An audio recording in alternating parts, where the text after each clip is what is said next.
നിർമ്മാണം പൂർത്തിയാക്കി വർഷങ്ങൾ പിന്നിട്ടിട്ടും തുറന്ന് പ്രവർത്തിക്കാനാകാതെ തൃപ്പൂണിത്തുറ ഗവൺമെന്റ് ആർട്സ് കോളേജിനായി നിർമ്മിച്ച പുതിയ കെട്ടിടം. ഇങ്ങോട്ടെത്താൻ വഴിയില്ലാത്തതാണ് കോളേജ് മാറ്റി സ്ഥാപിക്കാൻ വൈകുന്നത്. 14 കോടി രൂപ ചെലവഴിച്ച് കിഫ്ബി പദ്ധതി പ്രകാരമാണ് കെട്ടിടം നിർമ്മിച്ചത്. പരിമിതമായ സാഹചര്യത്തിലാണ് നിലവിലെ ഗവൺമെന്റ് ആർട്സ് കോളേജ് പ്രവർത്തിക്കുന്നത്.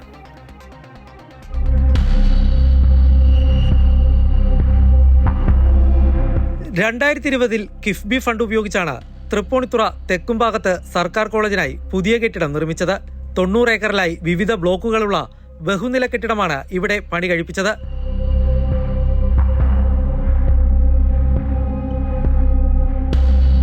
$14 കോടിയോളം രൂപ ചിലവഴിച്ചായിരുന്നു നിർമ്മാണം. 2023 കെട്ടിടത്തിന്റെ നിർമ്മാണം പൂർത്തിയായി. എന്നാൽ നാളിതുവരെയായിട്ടും കോളേജിന്റെ പ്രവർത്തനം പുതിയ കെട്ടിടത്തിലേക്ക് മാറ്റാൻ സാധിച്ചിട്ടില്ല. ഇങ്ങോട്ടെത്താൻ വഴിയില്ലെന്നതാണ് ഇതിന് തടസ്സം. ആ കോളേജിൻ്റെ വർക്ക് നടക്കുന്ന സമയത്ത് സ്വകാര്യ വ്യക്തിയുടെ പറമ്പിൽ കൂടി കയറിയിട്ടാണ് അങ്ങോട്ടുള്ള മെറ്റീരിയൽസ് അടക്കമുള്ള കാര്യങ്ങൾ, അല്ലെങ്കിൽ ആ പണിക്ക് പോയിട്ടുള്ള മുഴുവൻ ആളുകളും ചെന്നിട്ടുള്ളത്. അത് ഉദ്ഘാടനം ചെയ്യാൻ വേണ്ടിയിട്ട് ചെന്നിട്ടുള്ള, കല്ലിടാൻ ചെന്നിട്ടുള്ള ആളുകൾ, അങ്ങനെയുള്ള ഇവിടുത്തെ രാഷ്ട്രീയ മാഫിയ മുഴുവൻ ചെന്നിട്ടുള്ളത് ഏതെങ്കിലും സ്വകാര്യ പറമ്പിലൂടെ കയറിയിട്ട് പോയിട്ട് കല്ലിട്ട് ഉദ്ഘാടനം ചെയ്തിട്ടുള്ള സ്ഥലമാണ്. കിഡ്കോയ്ക്കായിരുന്നു നിർമ്മാണ ചുമതല. തൊട്ടടുത്തുള്ള സ്വകാര്യ വ്യക്തിയുടെ സ്ഥലത്തു കൂടിയാണ് കെട്ടിടം നിർമ്മിക്കുമ്പോൾ സാധന സാമഗ്രികൾ എത്തിച്ചിരുന്നത്. കെട്ടിടം പണിക്കായി താൽക്കാലിക വൈദ്യുതി കണക്ഷനും എത്തിച്ചിരുന്നു.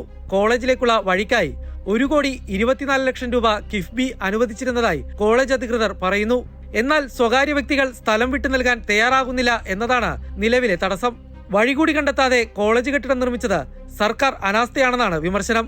ഒരു തയ്യാറെടുപ്പുമില്ലാതെ, ഒരു ദീർഘവീക്ഷണവുമില്ലാതെ, ഞാൻ ഈ പറഞ്ഞതുപോലെ ഇത് ഒരു സ്ഥലത്ത് ഒരു ബിൽഡിംഗ് പണിത് അങ്ങോട്ട് ചെല്ലാൻ വേണ്ടിയിട്ട് ഏറ്റവും പ്രാഥമികമായിട്ട് വേണ്ടത് റോഡ്.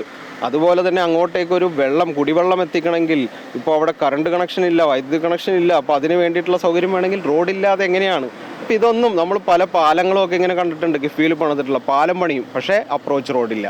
ഇതൊക്കെയാണ് ഇവിടെ നടക്കുന്ന രാഷ്ട്രീയ ഉദ്യോഗസ്ഥ ഗൂഢാലോചനയുടെ ഒരു വശമെന്ന് പറയുന്നത് ഇതാണ്. 60 വിദ്യാർത്ഥികൾക്ക് വരെ ഇരിക്കാൻ കഴിയുന്നതാണ് പുതിയ കെട്ടിടത്തിലെ ക്ലാസ് മുറികൾ. ഇതടക്കമുള്ള UGC മാനദണ്ഡങ്ങൾ പാലിച്ചാണ് പുതിയ കെട്ടിടം നിർമ്മിച്ചിരിക്കുന്നത്. നിലവിൽ 500ഓളം വിദ്യാർത്ഥികൾ തൃപ്പൂണിത്തുറ ഗവൺമെന്റ് കോളേജിൽ പഠിക്കുന്നുണ്ട്. 4 UG കോഴ്സുകളും 3 PG കോഴ്സുകളുമാണ് കോളേജിലുള്ളത്. ഇപ്പോഴുള്ള കോളേജ് പരിമിതമായ സൗകര്യങ്ങളിലാണ് പ്രവർത്തിക്കുന്നത്.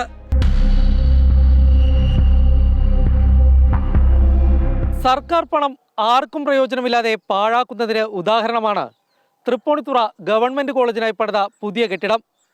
നിലവിൽ കോളേജ് പ്രവർത്തിക്കുന്ന കെട്ടിടത്തിൽ മതിയായ ക്ലാസ് മുറികൾ പോലുമില്ലാതെ ബുദ്ധിമുട്ടുമ്പോഴാണ് വഴിയില്ലെന്ന കാരണം കൊണ്ട് ഈ കെട്ടിടം ഇവിടെ നോക്കുകുത്തിയായി കിടക്കുന്നത്. ക്യാമറമാൻ വിപിൻ ആലുവയ്ക്കൊപ്പം കിരൺകുമാർ, അമൃത ന്യൂസ്, കൊച്ചി.